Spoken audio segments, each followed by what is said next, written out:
জাতীয় বিশ্ববিদ্যালয়ে ২০২৪-২৫ শিক্ষাবর্ষে প্রথম বর্ষ স্নাতক সম্মান শ্রেণীতে ভর্তির জন্য ভর্তির বিজ্ঞপ্তি প্রকাশ করেছে।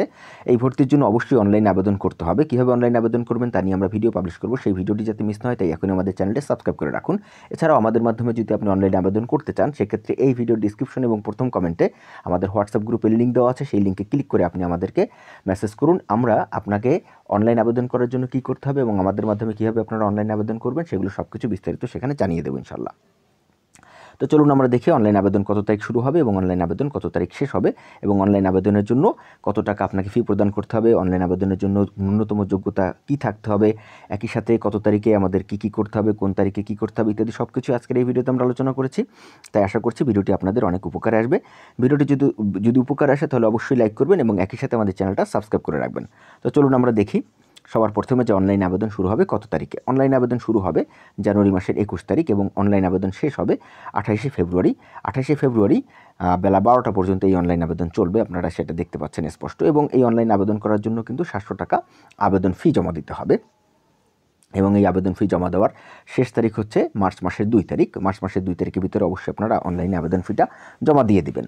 এখন ভর্তি পরীক্ষা কখন হবে? আমরা জানি যে জাতীয় বিশ্ববিদ্যালয় কিন্তু এবছর ভর্তি পরীক্ষা নেবে এবং সেই ভর্তি পরীক্ষা কিন্তু হবে মে মাসের 3 তারিখে। এই ভর্তি পরীক্ষার জন্য আমরা আপনাদের জন্য একটা শর্ট সাজেশন আপনাদের জন্য আমরা নিয়ে আসব। সেই সাজেশনটা পেতে আমাদেরকে অবশ্যই আমাদের হোয়াটসঅ্যাপ গ্রুপে যুক্ত হয়ে আমাদের সাথে কানেক্টেড থাকবেন। সেই আমরা অনুরোধ আপনাদেরকে করে রাখলাম। এখন এখান থেকে দেখুন আমাদের ভর্তি পরীক্ষার সময়টা হচ্ছে সকাল 11টা থেকে দুপুর 12টা পর্যন্ত, সেটা এখানে দেওয়া আছে। পরীক্ষার্থীকে অবশ্যই ভর্তি পরীক্ষার প্রবেশপত্র সহ 10:30টার ভিতরেই 10:30 মিনিটের ভিতরে প্রবেশপত্র লিখিত কলেজ কেন্দ্রে উপস্থিত হয়ে নির্ধারিত আসন গ্রহণ করতে হবে, এরকম একটা কথা এখানে আগেই জানিয়ে দিয়েছে। যেহেতু আমরা জানি যে দেরিতে পরীক্ষা হলে গিয়ে কিন্তু অনেকে প্রতি বছর বিভিন্ন রকম পরীক্ষা দিতে পারেন না, সেইটা খেয়াল রাখবেন। এরপর এখান থেকে অনেক কথা আছে, অনেক কিছু আছে, সেগুলো আপনারা দেখে নেবেন যে কীভাবে আবেদন করতে হয় না করতে হয়। জিপিএর ভিত্তিতে আমাদের কিন্তু ভর্তি পরীক্ষা হবে 200 মার্কের। যেখান থেকে দেওয়া আছে যে আমাদের ভর্তি পরীক্ষা হবে কিন্তু মোট 200 মার্কের। সেই 200 মার্কের ভিতরে 200 নম্বরের যে ভর্তি পরীক্ষা তার ভিতরে আমাদের এসএসসি পরীক্ষা থেকে নেওয়া হবে 40%, 100 নাম্বার এসএসসি পরীক্ষা এবং এইচএসসি পরীক্ষা থেকে মোট 100 নাম্বার এখানে রাখা হয়েছে, এসএসসি এবং এইচএসসি। তো সেই এসএসসি জিপিএর উপর ভিত্তি করে 40% এবং এইচএসসির জিপিএর উপর ভিত্তি করে 60%। অবশ্যই চতুর্থ বিষয় বা 4th সাবজেক্ট বাদ দিয়ে কিন্তু এই নাম্বার কাউন্ট করা হবে এবং ভর্তি পরীক্ষা হবে 100 নাম্বারের। এবং 100 নাম্বারের যে ভর্তি পরীক্ষা হবে সেটা কোন সাবজেক্টের কোন গ্রুপের জন্য কোন সাবজেক্টের কত পরীক্ষা হবে সেগুলো একটু পরে আমি আলোচনা করছি। তার আগে আমরা দেখি যে এখানে কার কী যোগ্যতা লাগবে এবং কোন সালে পাশ করলে এখানে ভর্তির জন্য আবেদন করা যাবে। অবশ্যই আমাদের এখানে বলা আছে যে এসএসসি পরীক্ষায় উত্তীর্ণ হতে হবে 2021 সালে অথবা 2022 সালে। যারা 2020 সালে বা 2019 সালে এসএসসি পাস করেছে তারা কিন্তু এখানে আবেদন করতে পারবে না। একই সাথে ন্যূনতম জিপিএ কিন্তু 2.5 বিজ্ঞান বিভাগ থেকে শুরু করে মানবিক ব্যবসায় শিক্ষা প্রত্যেকের জন্য, মানবিক ব্যবসায় শিক্ষা এদের জন্য 2.5, আর বিজ্ঞান বিভাগের জন্য কারিগরি শিক্ষা বোর্ড থেকে এসএসসি পাস যারা করেছে, এইচএসসি পাস যারা করেছে তাদের জন্য 2.75 এবং এইচএসসি পাস হতে হবে 2023-24 সালে, 23 সালে অথবা 24 সালে এবং সেক্ষেত্রে চতুর্থ বিষয় সহ জিপিএ পেতে হবে 2.5 মানবিক ব্যবসায় শিক্ষা এবং বাংলাদেশ কারিগরি শিক্ষা বোর্ড থেকে এসএসসি বিজনেস ম্যানেজমেন্ট ও ডিপ্লোমা ইন কমার্স শাখাদের জন্য। আর উভয় পরীক্ষা মিলে ন্যূনতম প্রাপ্ত জিপিএ হতে হবে 5.5, অর্থাৎ এটাই 2.5 এটাই 2.5 পেলে কিন্তু এই পরীক্ষায় আমাদের অংশগ্রহণ করা যাবে না এবং এই জাতীয় বিশ্ববিদ্যালয়ে ভর্তি হওয়া যাবে না। অর্থাৎ একটাতে 2.5 এবং আর একটাতে 3 পেতে হবে, অথবা এটাতে 3 অথবা এটাতে 2.5। আশা করি বুঝতে পেরেছেন। একই রকম বিজ্ঞান শাখার জন্য 2.7 হচ্ছে আমাদের, 2.75 হচ্ছে মিনিমাম জিপিএ, 2.75 এটা হচ্ছে আমাদের কমপক্ষে পেতে হবে এসএসসিতে এবং এইচএসসিতে পেতে হবে কমপক্ষে 2.5 এবং সব মিলিয়ে কিন্তু 6 পেতে হবে। অর্থাৎ এটা যদি কেউ 2.75 পায় সেক্ষেত্রে এখানে কিন্তু পেতে হবে এই 6 হওয়ার জন্য, 6 পয়েন্ট হওয়ার জন্য যে নাম্বারটা লাগবে সেটা কিন্তু এখানে পেতে হবে। আশা করি বুঝতে পেরেছেন। এই গেল আমাদের কত পয়েন্ট লাগবে সেটা। এখন আমরা এখান থেকে দেখব যে অনলাইনে প্রাথমিক আবেদন ফর্ম পূরণ এবং ফর্ম পূরণ করার পরে সেই ফর্মটার পূরণকৃত ফর্মটা পিডিএফ আকারে প্রিন্ট করে নিয়ে যেতে হবে কলেজে। সেই কলেজে অনলাইন ফর্ম জমা দেওয়ার তারিখ কত সেটা এখানে দেওয়া আছে। সে অনলাইনে প্রাথমিক আবেদন ফর্ম পূরণ ও এর প্রিন্ট পিডিএফ কপি সংগ্রহের তারিখ হচ্ছে 21 তারিখ থেকে 28 তারিখ। এর ভিতরে কিন্তু ফর্ম পূরণ করতে হবে এবং পিডিএফটা প্রিন্ট দিতে হবে। আমাদের মাধ্যমে অনলাইনে আবেদন করতে চাইলে আমাদের হোয়াটসঅ্যাপ গ্রুপে যুক্ত হয়ে আমাদেরকে মেসেজ করুন, আমরা আপনার হয়ে অনলাইনে নির্ভুলভাবে আবেদন করে দেবো ইনশাল্লাহ। আবেদনকারীকে প্রাথমিক আবেদন ফর্ম সহ আবেদন ফি বাবদ 700 টাকা আবেদনকৃত কলেজ কর্তৃক নির্ধারিত মোবাইল ব্যাংকিংয়ের মাধ্যমে অথবা সরাসরি জমা দেওয়ার তারিখ 22/1/2025 থেকে 2/3/2025 অর্থাৎ যে তারিখে অনলাইন আবেদন শুরু হয়েছে তার পরের দিন থেকেই কিন্তু কলেজের যে ফি রয়েছে সেই ফি আমরা জমা দিতে পারবো সরাসরি কলেজে গিয়ে, অথবা কলেজ কর্তৃপক্ষ যদি কোনো মোবাইল ব্যাংকিংয়ের মাধ্যমে তারা দিতে বলে, সেক্ষেত্রে মোবাইল ব্যাংকিংয়ের মাধ্যমে দেওয়া যাবে, বিকাশ, রকেট, নগদ যেগুলো রয়েছে সেগুলো। কলেজ কর্তৃক অনলাইনে প্রাথমিক আবেদন ফর্ম নিশ্চয়নের করার তারিখ, এটা হচ্ছে আমাদের কলেজ কর্তৃপক্ষ অনলাইন ফর্মটা নিশ্চয়ন করবে 22 তারিখ থেকে 4 তারিখ পর্যন্ত। কলেজ কর্তৃপক্ষ যখনই নিশ্চয়ন করবে তখন কিন্তু মোবাইলে একটা মেসেজ আসবে, যে মোবাইল দিয়ে অনলাইনে আবেদন করতে হবে সেই মোবাইলে কিন্তু একটা মেসেজ চলে আসবে।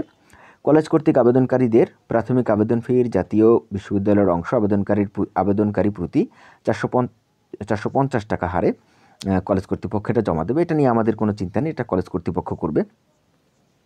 এরপর আমরা এখানে চলে আসি ভর্তি পরীক্ষা। এই ভর্তি পরীক্ষার একটা সাজেশন কিন্তু আমরা সবার জন্য, আমরা বিজ্ঞান বিভাগ থেকে শুরু করে সব বিভাগের জন্য আমরা দিব। আমাদের হোয়াটসঅ্যাপ গ্রুপে জয়েন হয়ে থাকলে আমরা সেই সাজেশনটা আপনাদেরকে দিতে পারবো। এটা কিন্তু সাজেশন, এবং সাজেশনটা কিন্তু শর্ট সাজেশন হলেও বেশ বড় সড়ই সাজেশন হবে, কিন্তু এই সাজেশনটা পড়লে ইনশাল্লাহ আপনারা খুব সহজেই ভালো নাম্বার পেয়ে কাঙ্ক্ষিত কলেজে ভর্তি হতে পারবেন বলে আমাদের বিশ্বাস, যদি আপনার জিপিএ ভালো থাকে। বিজ্ঞান শাখার জন্য বাংলা, ইংরেজি, বাংলাতে আসবে 20 নাম্বার। ভর্তি পরীক্ষায় বিজ্ঞান শাখার জন্য বাংলাতে আসবে 20 নাম্বারের, ইংরেজি আসবে 20 নাম্বারের, বাংলাদেশ প্রসঙ্গে সাধারণ জ্ঞান আসবে 10 নাম্বারের, এবং বিষয়ভিত্তিক পদার্থবিজ্ঞান 17, রসায়ন 17, গণিত অথবা জীববিজ্ঞান থেকে 16 নাম্বারের প্রশ্ন আসবে, 16 নাম্বার থাকবে। সব মিলিয়ে 100 নাম্বারের পরীক্ষা হবে। এবং মানবিক এবং গার্হস্থ্য অর্থনীতির শাখার যে শিক্ষার্থী রয়েছেন তাদের জন্য বাংলা 25, ইংরেজি 25, বাংলাদেশ প্রসঙ্গে সাধারণ জ্ঞান থাকবে 10, ব্যবসা শিক্ষার জন্য একই রকম 25, 25 এবং 10, এবং বিষয়ভিত্তিক নাম্বার থাকবে উচ্চ মাধ্যমিক পর্যায়ে পঠিত বিষয়ের মধ্যে যে কোনো 4টি বিষয়, 4 10 40, হিসাব বিজ্ঞানে ব্যবসায় শিক্ষা শাখার জন্য হিসাব বিজ্ঞানে 20, ব্যবসায় নীতি ও প্রয়োগের জন্য 20। এমসিকিউ পদ্ধতিতে পরীক্ষা হবে এবং 100 নম্বরের পরীক্ষা হবে। ভর্তি পরীক্ষায় পাস নম্বর হবে 35, অর্থাৎ 35 নম্বর পেলে তার একটা সিরিয়াল থাকবে। যদিও 35 নম্বর পেলে চান্স পাওয়া অনেক কঠিন হবে, তাই আমি সবাইকে অনুরোধ করব যেন যত বেশি সম্ভব নাম্বার এই ভর্তি পরীক্ষায় পাওয়া যায় সেভাবে সবাই প্রস্তুতি গ্রহণ করবেন। এরপরে এসএসসি সমমান পরীক্ষায় প্রাপ্ত জিপিএর 40% চতুর্থ বিষয় সহ, এবং এসএসসি সমমান বিষয়ে প্রাপ্ত জিপিএর 60% চতুর্থ বিষয় সহ। একটু আগে আমি চতুর্থ বিষয় বাদে বলেছিলাম, আসলে এটা চতুর্থ বিষয় সহ হবে, আমি ওখানে ভুল বলেছিলাম। অবশ্যই এটা হবে চতুর্থ বিষয় সহ।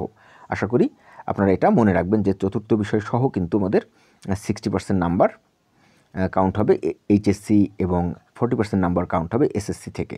এবং এখান থেকে যারা জিপিএ 5 পাবে তারা কিন্তু দুইটা পরীক্ষায় জিপিএ 5 পেলে তারা কিন্তু 40 এবং 60 100 নাম্বার আগেই পাবে, এবং তারপরে ভর্তি পরীক্ষায় যে নাম্বার পাবে সব মিলিয়ে কিন্তু মেধা তালিকা তৈরি করা হবে। এরপরে আরও অনেক বিষয় আছে এখানে কিন্তু একটা বিষয়, সেটা হচ্ছে যে পরীক্ষার্থী প্রয়োজনে সায়েন্টিফিক ক্যালকুলেটর ব্যবহার করতে পারবে, তবে মোবাইল ফোন ও অন্যান্য ইলেকট্রনিক ডিভাইস সঙ্গে আনতে পারবে না। তাহলে কিন্তু যারা এখানে ভর্তি পরীক্ষা দিবে তারা কিন্তু ইচ্ছা করলে সায়েন্টিফিক ক্যালকুলেটর সাথে নিয়ে যেতে পারবে।